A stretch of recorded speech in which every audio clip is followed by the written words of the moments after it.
วันนี้พวกเราสองคนก็สิได้ไปตลาดอีกแล้วเนาะเนี่ยนี่แหละเฮาก็มาปลุกเอาน้องอยู่นี่เพราะว่าน้องตื่นช่วยเพราะว่ากินเลี้ยงปีใหม่นะเมื่อคืนนี่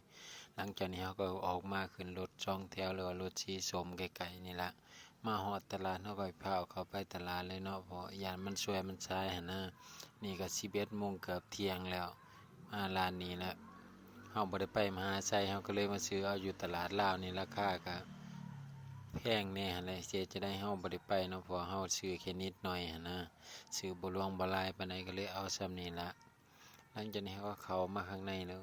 นี่แหละพุ่นน่ะมีนกหนูปูปีกก็มีกระปูมีฮอดหนูนี่เบิ่งดิหนูสดๆหลังจากนั้นเพิ่นก็มาเจอคนเฮียนห้องเดียวกันหรือว่าบ้านใกล้ชิดติดกันนั่นแหละเพิ่นก็ทักทายไปแล้วหลังจากนั้นเขาก็มาซื้อเอากุ้งแล้วก็ออกมาข้างนอกมีฮอดปลาซิวพร้อมด้วยนี่ กุ้งก็สดๆเลยนี่บาดก้อยเด้เนาะทุกคนคือสิแซ่บ